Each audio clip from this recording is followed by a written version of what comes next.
You're listening to Underground History, a collaboration between Jefferson Public Radio and the Southern Oregon University Laboratory of Anthropology, or SULA. I'm your host, Chelsea Rose, and each episode we take a deep dive into little-known aspects of history in Oregon and beyond. I recently gave a talk at a conference that explored the mechanisms of erasure in Western history, how some stories are curated or told, others evolve, and some are overwritten altogether.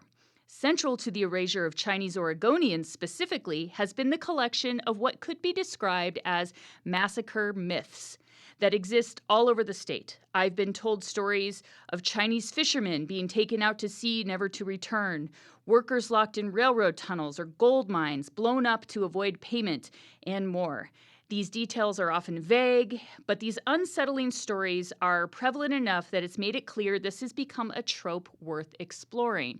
And my guests today have been doing just that.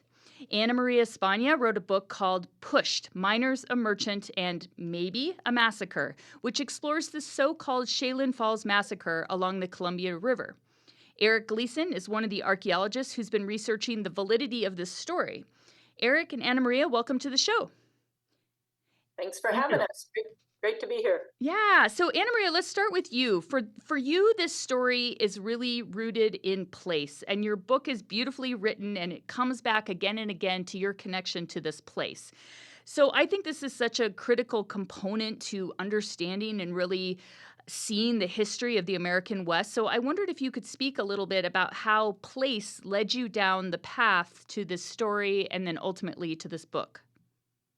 Absolutely. I came to North Central Washington, specifically to the North Cascades and a very small community called Stehekin at the north end of Lake Chelan in my very early adulthood, and I have stayed ever since. So I've lived essentially in this very small community of 30 people in this magnificently beautiful setting for over 30 years. I own property there. I'm active in the community. I've often said that the place came to own me. I own property, but the place came to own me. And over time, I've also come to think, as I say in the book, that if a place comes to own you, then the history does too. And what is this history that surrounds us? I came for natural beauty. I worked for the National Park Service and cared a lot about the non-human elements of our gorgeous region. But over time, I've become more and more interested in the human elements. And I stumbled upon this story, supposedly 300 Chinese miners being pushed off of a cliff in Chelan at the south end of the lake that I live in. And I thought, how can that possibly be true? How can that be a story that I haven't heard? And later it became, how can this possibly be a story that's repeated so often without evidence? And I just became obsessed with it because I feel like it's part of my role as a citizen, as a beloved of this place, as a lover of this place, to hold its history as well. And you write in your book about three versions of this story over time. And so the first one is 300 people are pushed off this cliff. And so when you first started kind of pulling that thread, you know, it changed a little bit every time, or where did you first start to be like, wait a minute here, what's really going on with this? And how did that kind of lead to the second story before we get into the third, just the second one? So almost immediately after I began to see this story repeated, the way that it's repeated is that indigenous people killed a bunch of Chinese miners and pushed them off the cliff into the Columbia River, and it often said 300 Chinese miners. It didn't take much sleuthing to find that number 300 seemed to have been conflated with a 300-foot cliff. There was one newspaper report that came out many years after the event, but which said a 300-foot cliff. So right away, the 300 came into question. And then one thing that I noticed was that how often the way that the story was repeated used the exact same language. So it had to have all come from one source. And as I went back to that and the idea that it was indigenous perpetrators and began asking people questions, very quickly people started saying, well, you know what they say, the oral history of the myth of the story was that white people had committed it, had dressed up as Indians to commit this crime, which is not an unheard of phenomenon in American history, of course. Hmm. But so it was slowly but surely the written version of it was giving way to this told version of it, and it kept unraveling as I pursued. And Eric, you've been working up in this area for a long time. So when did you first come across this myth, and what was your first read on the story coming from like an archaeological background? Yeah, so it actually wasn't that long ago, maybe about 10 years ago, that I first came upon it, and then read a little bit more on it later on. So, and it's one of those places, a beautiful place along the river.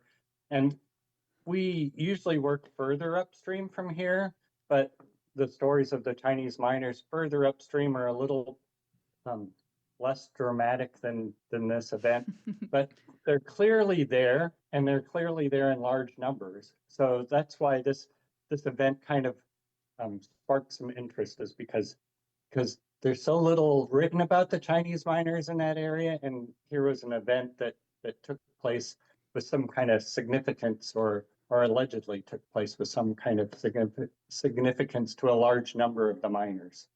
Yeah, and when I've been thinking about this or hearing these massacre myths, it's often in rural areas that do not have descendant communities of the once large numbers of Chinese Americans working and living in these spaces. And, kind of where I've landed on this, historian Mark Carpenter, who's been on the show before, has written about settler colonial sin eaters. That's the way he's phrased it. And I love that as this visual like mechanism used to create a violent fringe that could be universally vilified and therefore absolve the masses. So you've got like in the ones I usually hear, it's the greedy mine owners or railroad bosses are involved, and in how sad how this all happened. But in this story, the myth is the indigenous people are used as these bad actors. So I wonder what is going on here that made that created that myth at that time. Either one of you, if you have a thought, hop on. The thing that makes most sense to me is that the one written account of this massacre appeared in 1892. So the massacre supposedly occurred in 1875. The newspaper account, which came out in the Spokane Spokesman, was in 1892. So 17 years. That's a long time for it not to have been written.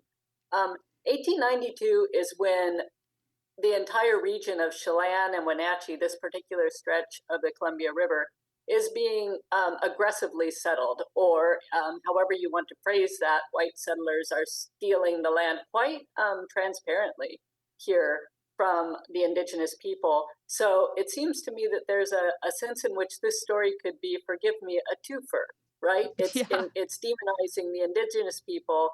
Look how cruel they were to the original immigrants, the Chinese people, and also explaining the disappearance of the Chinese people from the region, right at sort of a crucial moment in the history.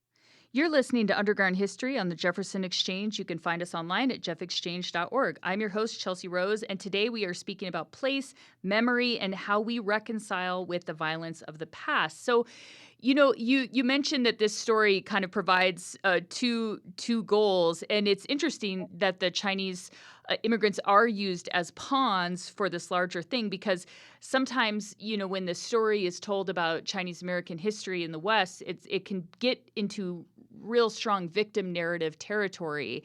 And not only do we at the Oregon Chinese Diaspora Project like to tell a more nuanced and expanded story of that, but also Chinese immigrants were part of the colonial process, so they still are having a different experience than the Native Americans at this time period. So, yeah, Eric, do you want to speak a little bit more to that too? How these two different people are put in kind of this conflict, this symbolic conflict in this historical memory of this place.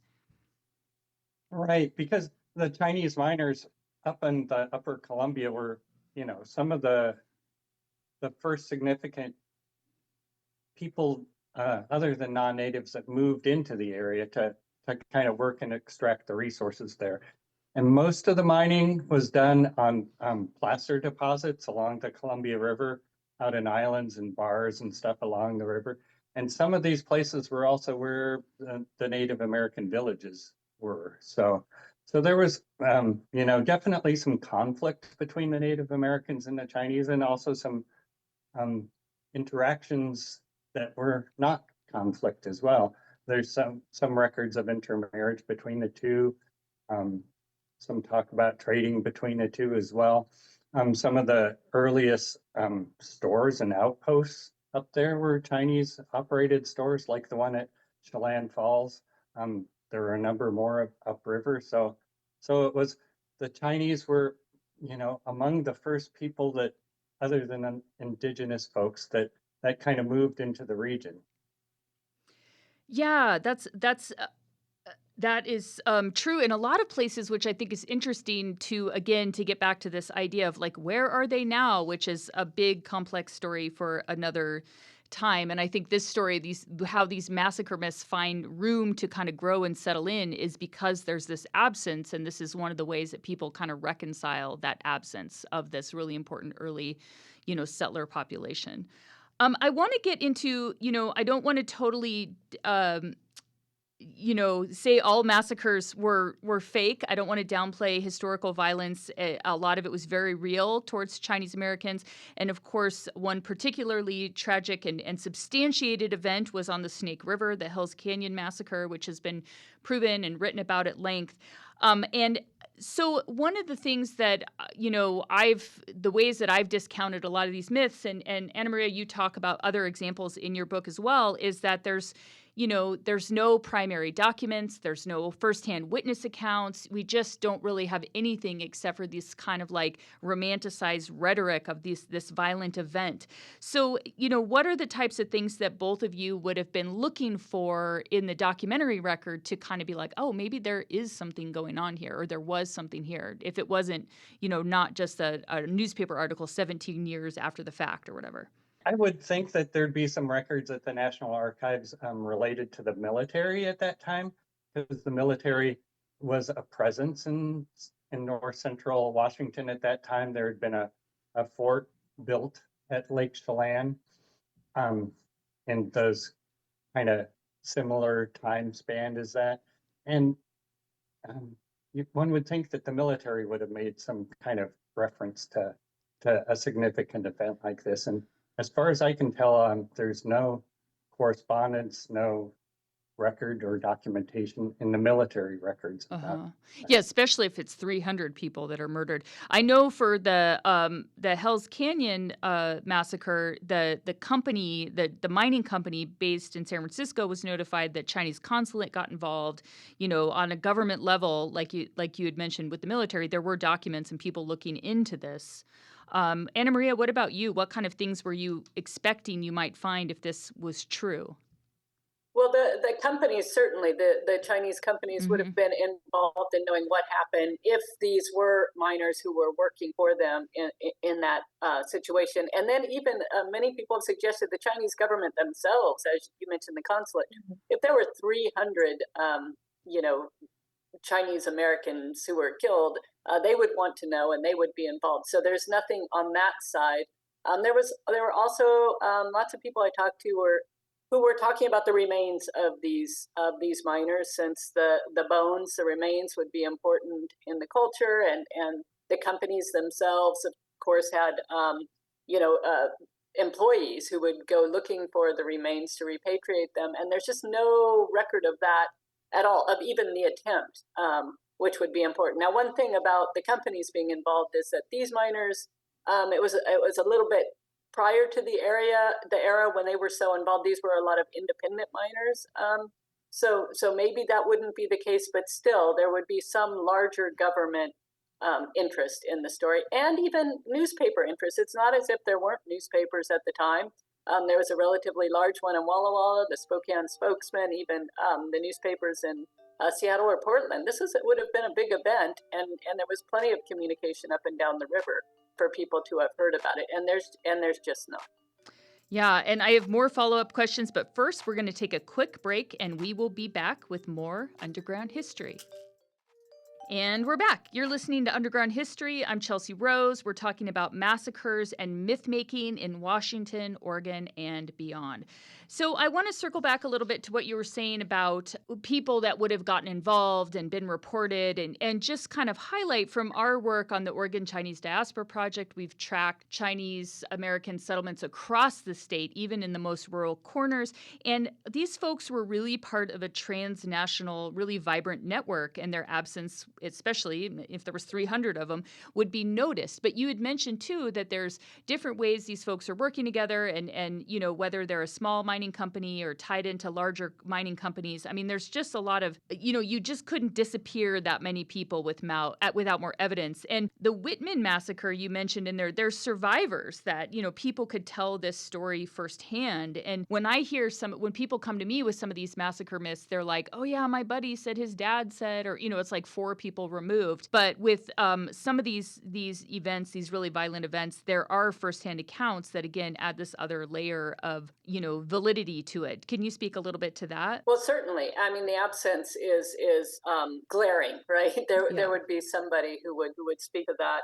To have somebody to tell the story, to bring it on, but that idea of, I heard it from my grandfather, I heard it from my uncle. It was pervasive. When I started looking into this story, it didn't take me but two layers of people I spoke with before they'd say, oh, I know somebody who's found bodies floating up with hatchets, and therefore, like, crazy stories about, I heard from so and so how this happened. And I'm of two minds about that. One is, of course, that it sounds like myth making. We know that it is, and also that it does suggest that the violence and the xenophobia was not unreal. That people recognize it even today. It exists and requires acknowledgement. So that was my twofold struggle in putting the book out into the world, is not wanting to be someone who is portraying these early immigrants as purely victims, but I also did not want to ignore the fact of violence and xenophobia toward the Chinese Americans. And hence, part of the title is the merchant, Chi, who ran the really quite large store and gardens and ferry business there at Chelan Falls, where the Chelan River comes into the Columbia. He becomes a major figure in the story, quite purposely to show that these were not merely victims.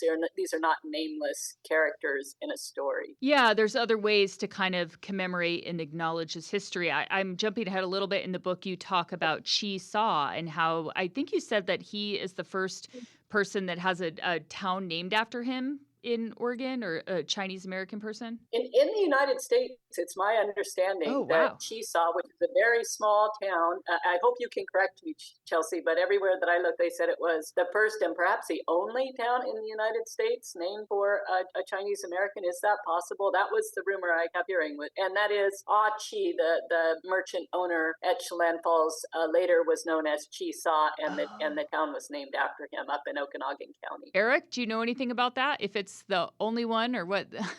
It seems hard to believe, but I don't know. Maybe so. Yeah, well, it might just be. And that really, his prominence, when he moved from Chelan Falls to the Okanagan area to kind of set up a new store there, really kind of shows how these merchants were kind of an interconnected part of the whole trade of the region, right? He had the first store there at Chelan Falls and really kind of supplied miners, not just the Chinese miners, but also, early settlers as well. And his store was there and a prominent landmark for the steamboats that ran up and down the river. And, it's well documented archaeologically as well. So. Oh, the store is. Oh, yeah. Mm-hmm. Yeah. Well, yeah. Well, and this gets to something that's kind of sad to me that we have come across a lot working in the Kamwa Chung and Company and John Day with the stories of Lung An and Ing He, two very influential men in the region. And a lot of the way that their story has been experienced or told or shared is in these victim narratives that really downplay the really significant things that they did. And I think that's kind of the same thing that's sad here. We don't hear about the importance of Chesaw. People probably living in the community don't know where the name even comes from, probably. But instead, there's this, easily debunked or relatively easily debunked myth that instead kind of negates the accomplishments and the agency of these men and kind of makes them nameless, murder victims instead of like really leaving space to share the stories of what they did do. Yeah, and not only them and other Chinese Americans, but also it downplays this myth in particular, where the indigenous people are most commonly named as the perpetrators. It downplays the interconnectedness of those communities, which Eric spoke of earlier. When Achi left the Columbia River and went to the Okanagan, he married Susan Lum, an indigenous woman, and they were, well-known community members. They owned a store in Chesaw. They had a trading post. They had children, and that kind of alliance, that kind of connection. Even before that, it's well known, or relatively well known in local history, that there was a Chelan indigenous man named Wapato John who had a trading post along the Columbia. But it doesn't take much digging around to find out that Wapato John and Achi, though they were competitors, they had stores on the river. They worked together all the time. They would together take a pack string down to Walla Walla to get supplies once a year and supply both of their stores. So you see these communities working together in ways, again, that are really lost in history. And I wonder what, those folks would have thought if this myth is printed first in 1892, if he would have seen it and been like, what? And also I'm curious about if you talked with some of the tribal people in the area and what their take on this is, like how they kind of think about this myth in relating to its accuracy, but also in relating to what it means about, indigenous people as perpetrators of violence, or the reality of them in the way that settler colonialism was so violent for them. Well, this was a very interesting part of the research for me, because I spoke to two well-known, one will use the term elder for himself, one won't, but they're well-known members of their communities who hold a lot of the knowledge of their communities. One is up in Okanagan, and he was quite proud in a almost tongue-in-cheek way, but not quite. Arnie Marchand would say that his people did perpetrate it. He said, we didn't kill just 300, we killed 700. And I think in doing so, he was just trying to claim the history. He was constantly downplaying my interest in the Chinese, in saying, look, we have been here millennia. They were here a short time. They were encroaching on our land. It was sort of his way of saying, stop paying attention to that, and we're going to listen to my stories about our people here, which is a perspective that I honor, of course. Another person associated with the Chelan people here, also well known and respected, Randy Lewis, he told me the version, he was the most credible source, if there is one, of the version that it was white people who did it, and that he had heard that from his elders, that it was white people dressed up as Indians. And, you can see some purpose in that, in trying to reclaim the innocence of his own people and speak to the white settlers as the villains in this particular story, or in this instance. Now, I have no way of knowing if one of those stories is true or not, and so my way of approaching that in the book was to tell both exactly the way they were told to me. Mm-hmm. You're listening to Underground History on the Jefferson Exchange. I'm your host, Chelsea Rose, and today I'm joined by Anna Maria Spagna and Eric Gleason to discuss massacre myths. So that leads me to think about, so you wrote everything as you were told, you really thought about it and put in as much evidence as you could in context. But has your book, this came out, it's been out a year or two, right? A little bit of time? 2 years exactly. 2 years exactly. 2 years, yeah. Yeah, so I was wondering if it's changed, if you've seen a change in your community about the ways that people think about this story now that you've been, you've written this book, it's gotten out there. Have you seen shifts or people expanding their perspectives? Well, I haven't in that sense. And I will tell you that I had high hopes that I would become the Gregory Noakes of this story, the reporter who actually uncovered the hidden papers that told the story of the Hells Canyon Massacre. Yeah. That has not occurred, but one thing that delights me, that I'm happy about in terms of this book, is that as it's been out and as I've done lots and lots of local presentations, there's a growing knowledge, at least, that the Chinese were, original immigrants, original non-native immigrants in this, settlers, residents, lovers of this place who belonged here and who had businesses. And I really think that 10 or 20 years ago, that kind of knowledge was really not common in our region. And to at least have that become part of the story is important. important to me, as is the fact that there was a local movement towards exclusion as Wenatchee became incorporated as a town. And so I think that's important for people in these towns in rural Washington and Oregon, just to own all parts of that history. Yeah, Eric, what about you? In the world that you travel in that area, have thoughts changed about this, or has it been recognized more as a myth? I haven't really noticed that so much, but I'm a little bit separated from up there these days. But one thing that has really just struck me about these myths is just their strength and endurance. Mm-hmm.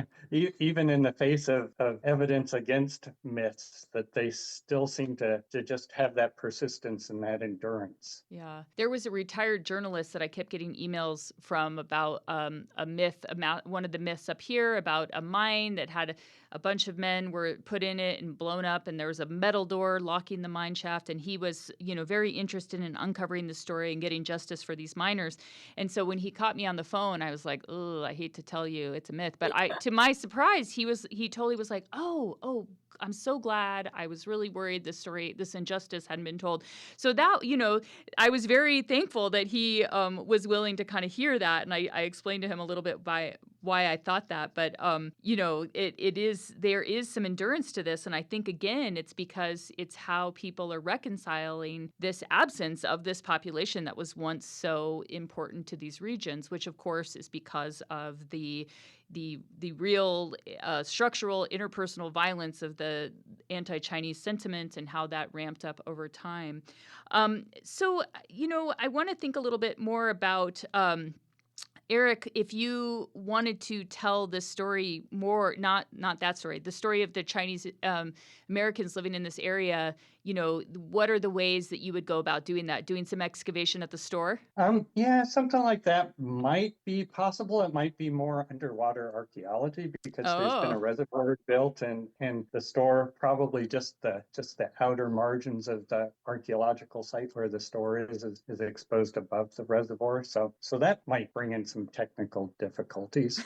But maybe more archival research to kind of really dig into the records that remain from the Chinese miners that were there. Maybe kind of placer mining records and deeds and things like that could really kind of help lash in. There's a lot of places up there with names associated with the Chinese miners, right? There's 2 or 3 different China bars along the stretches of the river between Chelan and the Canadian border. There's, obvious archaeological sites that remain there, big placer mining deposits. A lot of it's been covered by the dams, the reservoirs behind the dams, but there's still a lot that can be learned from the sites that are still above the water. And Anna Maria, and there's also, go ahead. Yeah. There is a famous trading post, that is remembered more than Achi's store, for better and mostly for worse. But the ledgers remain in the museum here in Wenatchee, and if you turn the pages of those ledgers, by far the majority of the shoppers of the names are Chinese names, and even as something as simple as that, to have that as a record of how prevalent they were as people doing business in the economy in that era would be really cool to have the museum show those pages.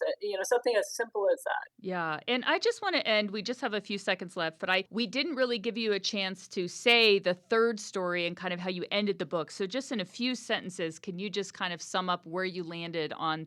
I mean, I think we've already, spoiler alert, we've already kind of said we thought it was fake. But what's your takeaway at the end of your writing that, how that myth came to be and why it sustains? Anna Maria. It goes back to sort of how I started my remarks, that year, 1892, it would be a very, very useful time to both villainize indigenous people and to explain away the Chinese who are in that moment being pushed, as you say, systematically out. So stories are powerful. And if there's a smidge of truth, take it and exaggerate it. We see it in our own times, and see how useful that is in doing that ugly work. Yeah, thank you so much for joining us today. That wraps up this round of Underground History on the Jefferson Exchange.